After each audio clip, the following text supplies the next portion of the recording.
आज हम लोग ये डिस्कस करेंगे कि ये जो दो कनाडा की पीपीआर रिक्वेस्टें आई हैं, इन दोनों की प्रोफाइल क्या थी और क्या इन दिनों आप लोग कनाडा का वीज़ा ले सकते हो या नहीं ले सकते, और अगर आप कनाडा का वीज़ा डालना चाहते हो तो आपकी प्रोफाइल कैसी होनी चाहिए, आपके पास बैंक बैलेंस कितना होना चाहिए, कैसा बिजनेस होना चाहिए, और क्या वो गलतियां हैं जो बहुत सारे लोग करते हैं। तो मैं आपको कुछ टिप्स भी दूंगा जो आप लोग 2-3 महीने अगर अपनी फाइल पर काम करोगे तो आप 100% कनाडा का वीज़ा ले जाओगे। पहली बार भाई न्यूजीलैंड ने 5 पीडीएफ का वीज़ा दिया है। अमनदीप सिंह संधू ये भाई पंजाब के हैं, इनकी कनाडा की पीपीआर रिक्वेस्ट आई है। कवर लेटर बेसिकली होता क्या है मैं आपको हर वीडियो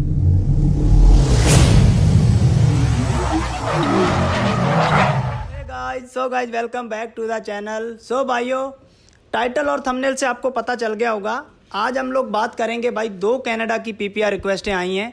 वैसे भाई सही बताऊं तो टोटल 8 है, लेकिन जो 6 वीज़े हैं वो मतलब आप मान के चलो मार्च के पहले हफ्ते में आए थे, और उनमें से भाई 3 वीज़े जो थे वो इनविटेशन पे थे, तो वो पुराने हो गए वीज़े। तो मैंने सोचा कि अब वो पहले मैं थोड़ा बिजी था तो वीडियो नहीं बना पाया, लेकिन ये जो वीज़े हैं भाई ये बिल्कुल लेटेस्ट 2 वीज़े आए हैं। अमनदीप सिंह और दूसरा जो भाई है वो त्यागी साहब हैं हमारे।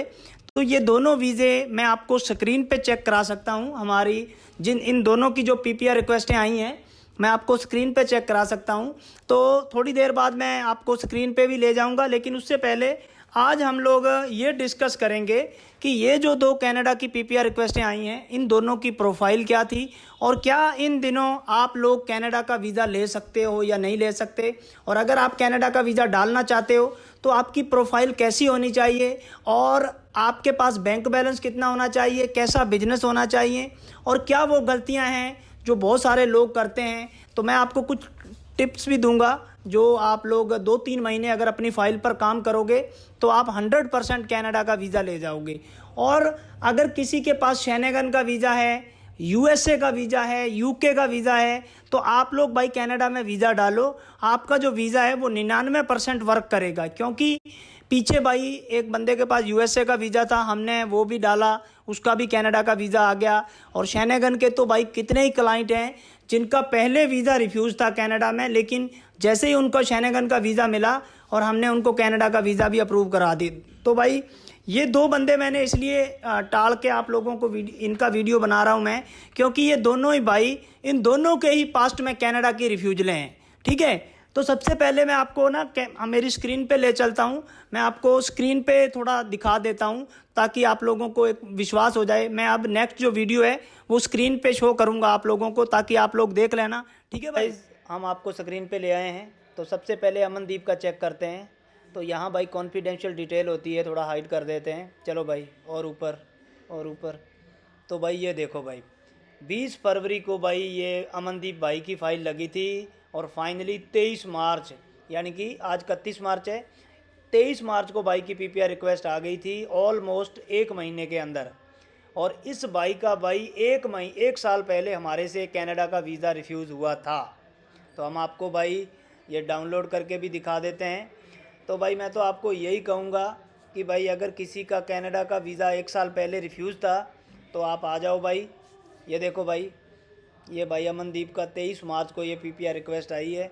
मैं तो आपको भाई यही कहूँगा, किसी भाई का अगर कनाडा में 1 साल पहले, 2 साल पहले अगर वीज़ा रिफ्यूज़ था तो अभी बहुत अच्छा मौका है भाई, कनाडा वीज़ा दे रहा है।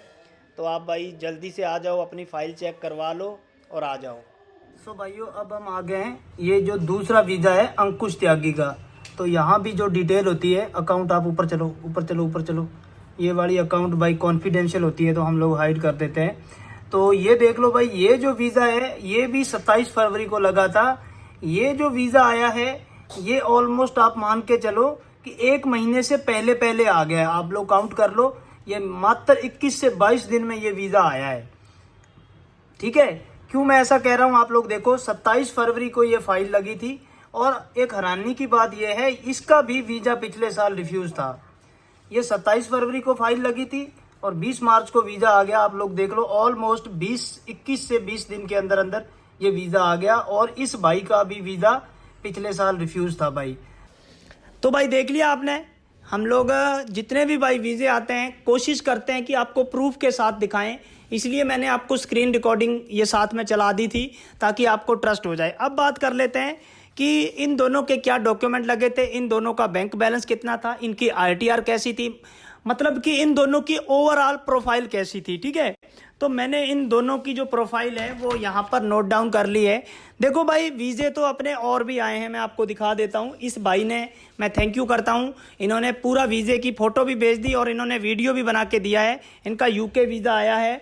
मैं आपको इनका जो वीडियो है वो स्क्रीन पे, चलो नेक्स्ट वीडियो में लगाएंगे, क्योंकि ये जो वीडियो है वो है ओनली कनाडा के ऊपर। और मैं आपको दिखा रहा हूँ, पहली बार भाई न्यूजीलैंड ने 5 पीडीएफ का वीज़ा दिया है हमारे क्लाइंट को। देखो भाई, ये 5 जो पीडीएफ क्यों दिए हैं ये भी मैं आपको न्यूजीलैंड के वीज़े में आपको सारी जानकारी। भाई ये जो 5 पेज दिए हैं ना, इन 5 पेजों के ऊपर टर्म्स एंड कंडीशन लिखी हुई है कि क्या क्या बंदा ट्रैवल कर सकता है, और इस पे उन्होंने साफ साफ लिखा है कि इस वीज़े को आप चेंज नहीं कर सकते। तो अब तक जो न्यूजीलैंड के वीज़े आ रहे थे उसमें भाई ऐसी कोई टर्म्स एंड कंडीशन होती नहीं थी, लेकिन भाई इसमें उन्होंने वीज़े के ऊपर भी लिख दिया। भाई देखो, आपको मैं ये वीज़ा ना स्क्रीन पे लगा दूंगा। तो भाई अब न्यूजीलैंड के वीज़े ऐसे आने लग गए हैं। इसका मतलब ये है कि न्यूजीलैंड अब वीज़े तो सबको देगा, लेकिन टर्म्स एंड कंडीशन के साथ। कई भाइयों को नहीं पता होगा कि टर्म्स एंड कंडीशन क्या होती हैं, तो मैं आपको अगला जो वीडियो है वो न्यूजीलैंड पे लेके आऊँगा। और इस भाई की क्या प्रोफाइल थी, ये न्यूजीलैंड का वीज़ा आया गुजरात के क्लाइंट का, इनका नाम है निकुंज पटेल। तो मैं जो इनका वीडियो है वो स्क्रीन पे चला देता हूँ, ये देख लो। अभी मैं इनका जो वॉइस है वो नहीं शो कर रहा हूँ, क्योंकि आज का जो टॉपिक है वो हमारा है कनाडा। ठीक है भाई, तो जो नेक्स्ट वीडियो आएगी उसमें हम यूके का भी, ये जो वीज़े आए हैं, और जो ऑस्ट्रेलिया के भी भाई हमारे पास ना कम से कम 6 वीज़े आए हैं पिछले 8 या 10 दिन के अंदर अंदर। तो सबसे पहले भाई हम बात कर लेते हैं अमनदीप सिंह की।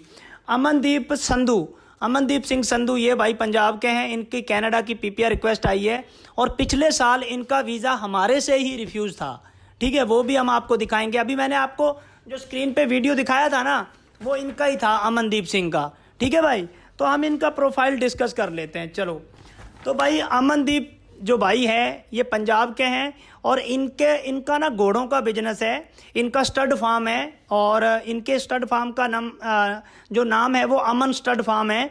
और इनके साथ साथ ये डेयरी का काम भी करते हैं। इनके पास भाई गायें, भैंसें और बकरियां, काफ़ी सारे पशु हैं, तो डेयरी फार्मिंग का भी काम करते हैं। तो इनका जो बिजनेस है वो 2 बिजनेस है इनके, एक तो डेयरी फार्म है, एक स्टड फार्म है, घोड़ों का है। ठीक है, 24-25 की आईटीआर थी वो 6,55,000 की थी, और जो 25-26 की आईटीआर है वो 7,90,000 की है। और इस वाली आईटीआर में इन्होंने 22,800 रुपये टैक्स भी दे रखा है। ठीक है, और इसके साथ साथ भाई इनके पास जे फार्म थी। एग्रीकल्चर की जो इनकम है वो 12 लाख के आसपास है, वो नेट इनकम 12 लाख है। और इनकी जो ग्रॉस इनकम है वो तो भाई 21-22 लाख की ग्रॉस इनकम थी, लेकिन उसमें खर्चे खुर्चे निकाल के ये 11-12 लाख रुपए एग्रीकल्चर के हमने जे फार्म भी लगाए थे, लेकिन 3 ही जे फार्म लगाए थे हमने। एक तो था इसका 1,80,000 रुपये का, इन्होंने कोई कणक पता नहीं क्या बेचा था उसका था, और एक और था वो मेरे को मालूम नहीं है, लेकिन 3 जे फार्म लगाए थे हमने। इसके अलावा भाई इनके खाते में जो बैंक बैलेंस था वो 6,09,000 रुपये था। और एक इनका और खाता था, दोनों खाते HDFC के हैं। एक खाते में 90,000 रुपये पड़े हैं और दोनों ही खाते सेविंग है, और दूसरे खाते में जो मेन खाता है उसमें 6,09,000 है। इसके अलावा ट्रैवल हिस्ट्री 0 है। कनाडा से ये रिफ्यूजल है, स्विट्ज़रलैंड से रिफ्यूजल है। स्विट्ज़रलैंड का रिफ्यूजल 2024 में आया था और कनाडा का रिफ्यूजल 2025 से। हमारे से ही इन्होंने वीज़ा अप्लाई कराया था पिछले साल। तो भाई देख लो, ऐसी प्रोफाइल पर अमनदीप भाई का भाई वीज़ा आ गया, कनाडा की पीपीआर रिक्वेस्ट आ गई। अगर आप लोग अगर ये मेरा वीडियो देख रहे हो, अगर ऐसी मिलती जुलती फाइल आपकी है तो भाई मैं आपको यही कहूँगा कि आप लोग भी भाई वीज़ा अप्लाई कराओ अगर कनाडा जाना चाहते हो तो। ठीक है, बाकी काम हमारे पे छोड़ दो। कवर लेटर हम लोग एकदम भाई परफेक्ट तैयार करते हैं। मैं आपको हर वीडियो में कवर लेटर की एक झलक जरूर दिखलाता हूँ। देखो, ऐसा कवर लेटर हम लोग बनाते हैं भाई, आप लोग देखो भाई। देखो भाई, ऐसा कवर लेटर अगर आप कलरफुल और जी जान पूरी मेहनत लगाकर फाइल पे काम करोगे, देखो भाई ऐसा कवर लेटर बनाने में टाइम लगता है। कई बार 1 दिन, 1.5 दिन, 2 दिन भी कवर लेटर बनाने में हम लोग लगा देते हैं। तो भाई कवर लेटर आपके वीज़े की रीढ़ की हड्डी होता है। कवर लेटर बेसिकली होता क्या है, मैं आपको हर वीडियो में समझाता हूँ। आपने कवर लेटर के अंदर अपने ही बारे में जितनी डिटेल आप लिख सकते हो कि आप क्या करते हो, आपने वो कंट्री क्यों सिलेक्ट करी, आपके बिजनेस क्या है, आपने कितने आपके पास प्रॉपर्टी है, कितने बैंक बैलेंस है, कितने क्रेडिट कार्ड हैं, क्या काम करते हो, कितने सालों से कर रहे हो, पिछले साल की टर्नओवर क्या थी, ट्रैवल हिस्ट्री कितनी है, रिफ्यूजल क्यों आया, मतलब कि फैमिली के बारे में, फैमिली क्या करती है, बच्चे क्या करते हैं, सारा कुछ भाई आपने ये कवर, एम्बेसी ने ये कवर लेटर क्यों दे रखा है। ये कवर लेटर एम्बेसी इसलिए मांगती है कि जो चीज़ें आप उनको डॉक्यूमेंट में नहीं प्रेजेंट कर सकते, जैसे कि हम डॉक्यूमेंट में नहीं बता सकते कि हमारा काम कितना बड़ा है, या मैं कितने टाइम से काम कर रहा हूँ, या फिर मेरे बच्चा कौन सी क्लास में पढ़ रहा है, या मेरी फैमिली में कितने मेंबर हैं, मैं वापस क्यों आऊँगा, मेरे गोल क्या हैं। और एक चीज़ बता दूं, जो सबसे बेस्ट डॉक्यूमेंट है वो नंबर 1 पर तो है कवर लेटर, नंबर 2 पर है ट्रैवल आइटनरी। आप लोग मेरी स्क्रीन पे देख सकते हो, ऐसी ट्रैवल आइटनरी अगर आप लोग बनाओगे आप लोग 100% वीज़ा ले जाओगे। और तीसरा जो सबसे बड़ा डॉक्यूमेंट है भाई वो है बिजनेस का डिक्लेरेशन। अब बिजनेस का डिक्लेरेशन क्या होता है, आप लोग मेरी स्क्रीन पे देख सकते हो, ये भाई बिजनेस का डिक्लेरेशन होता है। बेसिकली बिजनेस का डिक्लेरेशन क्या होता है, बिजनेस का डिक्लेरेशन वो होता है कि आप अपने बिजनेस को डिक्लेयर कर रहे हो कि मान लो मेरा गोल क्या है, 2029 तक मैं मेरे बिजनेस को कहाँ देख रहा हूँ, मैं मेरे बिजनेस की कितनी ब्रांचें खोलना चाहता हूँ, नेक्स्ट साल का मेरा टर्नओवर क्या होगा, मैं किस प्रोडक्ट में डील करता हूँ, मेरा पेमेंट ऑफ मोड क्या है, मेरे पास कितने बिजनेस के रजिस्ट्रेशन हैं, मेरे पास कितने एम्प्लॉई हैं, मेरा ड्रीम क्या है। ठीक है, तो इसको बोलते हैं बिजनेस का डिक्लेरेशन। आप लोग मेरी स्क्रीन पे देख लेना। जो भाई भी मेरे से फाइल अप्लाई कराना चाहते हैं, मेरे से वीज़ा लगवाना चाहते हैं, या कोई भी सर्विस लेना चाहते हैं, या फिर कोई ज़रूरी नहीं है कि आपने मेरे से फाइल लगवानी है, अगर आप लोग अपनी फाइल को रिव्यू कराना चाहते हो, वटेवर कुछ भी, आपको मेरे से कांटेक्ट कैसे करना है, ये QR कोड है फ़ोनपे का, ये QR कोड है गूगल पे का। 200 रुपये मेरी बात करने की फ़ीस है, ओनली 200 रुपये। इन दोनों QR कोड में से किसी एक पर 200 रुपया डालकर, ये जो स्क्रीन पे नंबर आ रहा है ये नंबर हमारे टीम के मेंबर का है, ये लड़का आपको मेरा नंबर देगा और एक टाइमिंग देगा, लेकिन पहले आपने इसको स्क्रीनशॉट भेजना है 200 रुपये डालकर। देखो भाई, मैं पहले आपको पता है फ्री में बात करता था, लेकिन उस वक्त मेरा फ़ोन सारा दिन बजता था, मैं भाई खाना भी ढंग से नहीं खा पाता था। इसलिए भाई मैंने सोचा कि जो लोग ऐसे ही मज़े लेने के लिए कॉल करते हैं, क्यों ना, आपको भी पता है कि भाई 200 रुपये कुछ भी बात नहीं है, मामूली सी फीस रखी है, लेकिन इसके पीछे रीज़न क्या है कि मैं चाहता हूं कि जो बंदा एक्चुअल में जिसको ज़रूरत है, जिसका वीज़ा रिफ्यूज़ हो गया है, जो एजेंटों के चक्कर काट काट के थक गया है, वो बंदा 200 रुपये ज़रूर पे करेगा, क्योंकि उसको खुद की भी टाइम की वैल्यू पता है और मेरी भी टाइम की वैल्यू आप लोग समझो, इसलिए मैंने 200 रुपये फीस रखी है। ठीक है भाई, तो भाई अगर आप लोग किसी भी एजेंट के पास जाने की लाखों देने की कोई ज़रूरत नहीं है। ये जो वीज़े हैं ये मैंने भाई ओनली फॉर 10,000 रुपये में ये वीज़ा लेके दिया है। और ये जो वीज़ा है न्यूजीलैंड का, ये देखो, ये जो वीज़ा है ये कितने में आया है, 5,000 रुपये में, ओनली 5,000 रुपीज़ में। ये भाई पंजाब और हरियाणा में इस वीज़े के लोग 10-10, 15-15 लाख इसके देते हैं। और ये जो UK का वीज़ा है ये भाई ओनली 10,000 रुपये में मैंने लगवा के दिया है।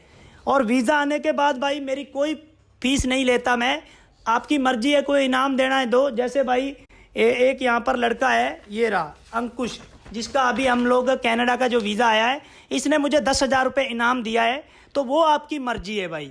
ठीक है, क्योंकि हम लोग काम बहुत अच्छा करते हैं। और हाँ, आपको आने की कोई ज़रूरत नहीं है, आप जहाँ बैठे हो, जैसे ये लड़का हरियाणा में था, इसने मुझे डॉक्यूमेंट सेंड कर दिए, ये पंजाब का है, और ये देखो भाई न्यूजीलैंड का वीज़ा। और ये जो वीज़ा आया है ये मुंबई से आया है, महाराष्ट्र से। अगर आपको नहीं यकीन होता तो मैं इस लड़के के पासपोर्ट का पिछला हिस्सा लगा दूंगा, आप लोग देख लेना। इसका जो नाम है वो इसके नाम से भी पता लग जाएगा आपको, मुंड्रावालिया भीमा करके इसका नाम है। ये महाराष्ट्र से, मुंबई से ये लड़का है। तो आपको आने की कोई ज़रूरत नहीं है, आप वहाँ बैठे बैठे मुझे सारे डॉक्यूमेंट का PDF बना के दे दो। और हाँ, अगर आप अपनी फाइल को रिव्यू करवाना चाहते हो तो आपके पास ITR और 6 महीने की बैंक स्टेटमेंट, और अगर आपके पास करंट अकाउंट है तो 3 महीने की करंट अकाउंट की स्टेटमेंट तैयार रखा करो, क्योंकि मैं देखता हूं जब भी भाई कोई मेरे से अपनी फाइल डिस्कस करने के लिए मुझे कॉल करता है, तो जब मैं उसको बोलता हूं कि भाई आप अपनी आईटीआर सेंड करो, आप अपनी मुझे आईटीआर बताओ कितने की फिल करी है, बैंक बैलेंस कितना है, तो उन लोगों को पता ही नहीं होता है। तो आप अपनी जो डिटेल है वो एग्जैक्ट अपने माइंड में याद रखो, या फिर डॉक्यूमेंट एक अलग फोल्डर में डालकर सारे डॉक्यूमेंट पीडीएफ बना लो, मेल आईडी में रख लो, पासपोर्ट को स्कैन कर लो, आधार कार्ड स्कैन कर लो, पैन कार्ड कर लो, फैमिली के आधार कार्ड कर लो, और ट्रैवल हिस्ट्री स्कैन कर लो, और इसके अलावा बिजनेस का रजिस्ट्रेशन स्कैन कर लो, आईटीआर, सारे डॉक्यूमेंट स्कैन कर लो। अगर आपके पास प्रॉपर्टी वैल्यूएशन है, ये जो कनाडा का भाई है इसकी 5 करोड़ की प्रॉपर्टी वैल्यूएशन थी इस बंदे की, मतलब हमने इसकी प्रॉपर्टी की जो वैल्यूएशन है ना वो 5 करोड़ की लगाई थी। प्रॉपर्टी वैल्यूएशन क्या होता है आप लोग मेरी स्क्रीन पे देख सकते हो, लेफ्ट साइड में ये होती है property valuation. Property valuation basically ये होती है कि आपके पास जो प्रॉपर्टी है उसकी वर्थ क्या है, उसकी नेट वैल्यू क्या है। मतलब जैसे कि ये भाई है, इसके पास 5 करोड़ की प्रॉपर्टी थी, 5 करोड़ की, जिसमें इसके पास जितने भी व्हीकल हैं वो हैं, इसका जो घर है वो है, गोल्ड है, और प्लॉट है, ज़मीन है, घोड़े हैं, सारे कुछ की जो प्रॉपर्टी की वैल्यू है वो उसको प्रॉपर्टी वैल्यूएशन बोलते हैं। ठीक है भाई। अब जो दूसरा वीज़ा है, ये भाई वीज़ा आया हरियाणा से, अंकुश का, तो इसका नाम है अंकुश त्यागी। तो भाई ये जो भाई है इसका थोड़े दिन पहले ना हमने ऑस्ट्रेलिया का भी वीज़ा डाला था, लेकिन ऑस्ट्रेलिया का जो वीज़ा है उसका रिजल्ट अभी पेंडिंग है, तो वो भी आ जाएगा। ये देख लो भाई, ये जो वीज़ा है ये 20 मार्च को ये वीज़ा आया था, आप लोग मेरी स्क्रीन पे देख सकते हो। ठीक है, इसकी प्रोफाइल क्या थी, तो भाई ये जो अंकुश भाई है इसका भाई ये सैलरी पर्सन है। और मैं आपको बता दूं, अंकुश भाई एक हॉस्पिटल से अपने सेटिंग में सैलरी डलवाता है। ये भाई हॉस्पिटल में नौकरी नहीं करता है, हम लोग हॉस्पिटल का नाम हाइड रखेंगे, क्योंकि ये भाई ना, सिर्फ मैं ये डिटेल, ये आपको इन्फॉर्मेशन शेयर कर रहा हूँ। जो भाई कहते हैं ना कि मेरे पास तो नौकरी नहीं है, मेरे पास बिजनेस ही नहीं है, मैं कैसे बाहर जा सकता हूँ, ये देख लो, इनके रिश्तेदारों का हॉस्पिटल था, ये हॉस्पिटल से भाई सैलरी डलवा रहा था ये बंदा। और एक्चुअल में ये लड़का खुद मेडिकल स्टोर पे लगा हुआ है, 14,000 रुपये इसकी सैलरी है, लेकिन इनके रिलेशन में किसी का कोई क्लिनिक था, यानी कि हॉस्पिटल से ये सैलरी डलवा रहा है। कितनी ग्रॉस सैलरी है, 52,800 रुपये, 52,000, और नेट सैलरी है 48,922 रुपये। ठीक है, और इसकी जो ट्रैवल हिस्ट्री है वो थाईलैंड की है। आईटीआर जो 25-26 की आईटीआर है वो है 7,07,641। अब आप सोचोगे कि इसकी जो सैलरी है वो 48,922 है, लेकिन आईटीआर इसकी 7,07,641 की क्यों है, वो मैं आपको बताता हूँ। क्योंकि भाई ये जो भाई है 1,20,000 इसके जो आईटीआर में ना एडिशनल इनकम लिखा हुआ है। अब एडिशनल इनकम क्या होती है, वो आपको कहीं से भी आ सकती है, चाहे आपको कोई ब्याज आ सकता है, कुछ भी कहीं से भी, दूध बेच के आ सकता है, वो ज़रूरी नहीं है कि बताने। वैसे तो बता दो, अच्छी बात है। आपको नीचे एक कंपटीशन चार्ट होती है ना, ये देखो, इसके अंदर आप कहीं भी इसका एक डाल सकते हो, एक लाइन कि जो 1,20,000 है वो इंटरेस्ट से आ रहा है, रेंट इनकम से आ रहा है, ब्याज आ रहा है, क्या आ रहा है वो लिख सकते हो।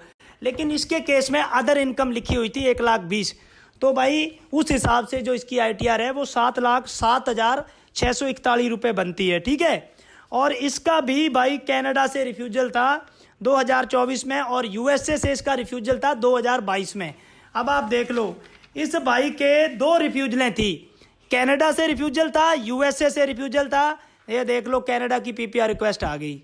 ठीक है भाई, तो भाई मैं बस लास्ट में यही कहूँगा कि किसी भाई को मेरे से कांटेक्ट करना है, ये क्यूआर कोड है फ़ोनपे का, ये गूगल पे का है, 200 रुपये बात करने की फीस है, ओनली 200। इस पे किसी पे भी 200 रुपये डालकर, जो स्क्रीन पे नंबर आ रहा है ये नंबर हमारे टीम के मेंबर का है, इस लड़के को स्क्रीनशॉट भेज देना, और ये लड़का आपको मेरा नंबर देगा और एक टाइमिंग देगा। इस लड़के को कई बार 10-15 मिनट, आधा घंटा लग जाता है, थोड़ा मैनेज कर लिया करो। ठीक है भाई, तो ठीक है भाई, मिलेंगे आपको एक नई वीडियो में, तब तक जय हिंद, वंदे मातरम।